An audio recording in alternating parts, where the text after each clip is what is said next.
तो गढ़ ये कमलनाथ जी और फलानी जी का नहीं है। और कमलनाथ जी भी हो, नकुलनाथ जी, उनको भी समझ में आ गया है कि सबकी निगाहें अमरवाड़ा पर हैं, सबकी निगाहें, देश की निगाहें छिंदवाड़ा पर थी। 332 के 32 बूथों पर इस बार कमल खिलेगा। आंचल कुंड भगवान के मैंने भी आशीर्वाद लिया। प्रधानमंत्री गरीब कल्याण योजना में हर घर को 5 किलो अनाज माननीय प्रधानमंत्री मोदी जी के नेतृत्व में उन्हें ताकत देने के लिए आज उन्हें मिलता होगा। कि प्रधानमंत्री मोदी जी ने कहा है हर गरीब का जीवन बदलेंगे। तो दरबार का भी आशीर्वाद है, भगवान का भी आशीर्वाद है और जनता का आशीर्वाद। और सभी कार्यकर्ता आज से लेकर के 6 जुलाई तक अपनी मां के नाम से एक वृक्ष पूरे देश के अंदर लगाएंगे। मध्य प्रदेश में सबकी निगाहें जो है अमरवाड़ा में है। मामला है उपचुनाव का। भारतीय जनता पार्टी कोई भी समझौता उपचुनाव जीतने के लिए करने तैयार नहीं है। प्रदेश अध्यक्ष BD शर्मा एक हफ्ते में दूसरी बार छिंदवाड़ा पहुंचे। अध्यक्ष जी, उपचुनाव का शंखनाद हो गया है और महल वर्सेस दरबार की बातचीत हो रही, आपका क्या मानना है? ये महल और दरबार, अरे दरबार तो सबके लिए। आंचल कुंड भगवान के मैंने भी आशीर्वाद लिया, माननीय अमित शाह जी ने भी आशीर्वाद लिया था, और कमलेश शाह तो हमेशा ही आशीर्वाद लेते हैं, और आंचल कुंड दरबार का तो सबको आशीर्वाद है। तो इसलिए भारतीय जनता पार्टी जनता के आशीर्वाद के साथ, दरबार के आशीर्वाद के साथ, प्रधानमंत्री नरेंद्र मोदी की गरीब कल्याण की योजनाएं जो हर घर में भारतीय जनता पार्टी की ताकत, के प्रधानमंत्री मोदी जी ने कहा है हर गरीब का जीवन बदलेंगे, हर गरीब के जीवन में खुशी लाएंगे। खुशी अमरवाड़ा विधानसभा के एक घर के अंदर मोदी जी के नेतृत्व में आई है। वो प्रधानमंत्री आयुष्मान योजना होगी, प्रधानमंत्री आवास योजना होगी, उज्ज्वला योजना होगी, लाडली लक्ष्मी होगी, लाडली बहना होगी, कन्यादान होगा, और प्रधानमंत्री गरीब कल्याण योजना में हर घर को 5 किलो अनाज माननीय प्रधानमंत्री मोदी जी के नेतृत्व में उन्हें ताकत देने के लिए आज उन्हें मिलता होगा। ये भाजपा की ताकत है। तो दरबार का भी आशीर्वाद है, भगवान का भी आशीर्वाद है और जनता का आशीर्वाद है, और मोदी जी का नेतृत्व है, और भाजपा का अमरवाड़ा विधानसभा का आज जो मैंने देखा दृश्य, इतना प्रचंड जनादेश, कार्यकर्ताओं की ताकत। मैंने कहा था कि एक कार्यकर्ता सम्मेलन नहीं, कार्यकर्ताओं की ताकत का सम्मेलन है। क्यों?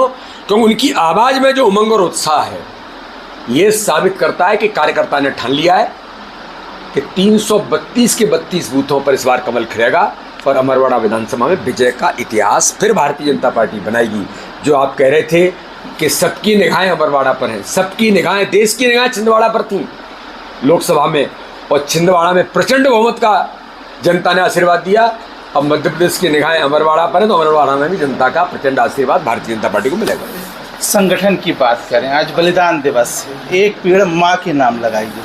आज पूरे देश के अंदर माननीय प्रधानमंत्री नरेंद्र मोदी जी के आह्वान पर माननीय राष्ट्रीय अध्यक्ष JP नड्डा जी, माननीय अमित शाह जी, हमारे नेतृत्व में जो आह्वान किया है कि आज डॉक्टर श्यामा प्रसाद मुखर्जी की पुण्यतिथि है। आज से लेकर के 6 जुलाई उनकी जन्म जयंती तक डॉक्टर श्यामा प्रसाद मुखर्जी का बलिदान धारा 370 के लिए हुआ, और उसके लिए जनसंघ बना जो बाद में अटल जी के नेतृत्व में भारतीय जनता पार्टी 80 के अंदर बनी।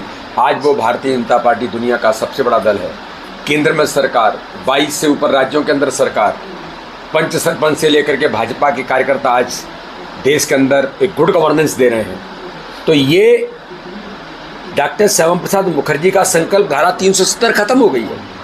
तो इसलिए आज हम माननीय प्रधानमंत्री जी के आह्वान पर एक वृक्ष अपने माँ के नाम लगाने का आज आह्वान शुरू किया है। उसमें मैंने भी आज लगाया है, और सभी कार्यकर्ता आज से लेकर के 6 जुलाई तक अपनी माँ के नाम से एक वृक्ष पूरे देश के अंदर लगाएंगे। मेरा आखिरी सवाल रहेगा, लोकसभा चुनाव में छिंदवाड़ा का गढ़ रहा, उपचुनाव होता है अमरवाड़ा का, और कमलनाथ और नकुलनाथ नामांकन पत्र दाखिल कराने नहीं पहुंचते। हाँ, तो जनता ने इन सबको नकार दिया है, और कमलनाथ जी भी हों, नकुलनाथ जी, उनको भी समझ में आ गया है कि अब मोदी, जो मैंने कहा था किसका गढ़ है, तो गढ़ ये कमलनाथ जी और फलानी जी का नहीं है, गढ़ तो प्रधानमंत्री मोदी की गरीब कल्याण की योजनाओं के हितग्राहियों का है। तो उन्हें अब लग गया कि झूठ और छल कपट नहीं चल सकता। जनता समझ चुकी है, जनता ने जो हिसाब किताब लोकसभा के अंदर किया, तो इसलिए कमलनाथ जी को लगता है, और अच्छी बात है उनके लिए, कि उन्हें लगता है कि जनता अब भारतीय जनता पार्टी को आशीर्वाद दे रही है, तो इसलिए वो आए ना आए, हमें इससे कोई अंतर नहीं पड़ता। हम तो जनता के बीच जनता का आशीर्वाद लेने के लिए मैदान में उतरे हैं, और कार्यकर्ताओं की ताकत के बल पर भारतीय जनता पार्टी इस चुनाव में भाई कमलेश शाह को प्रचंड बहुमत से जिता करके इतिहास बने। कार्यकर्ताओं की ताकत पर प्रदेश अध्यक्ष जी का कहना है प्रचंड बहुमत उपचुनाव में मिलेगा। अजय द्विवेदी, IBS 24 छिंदवाड़ा।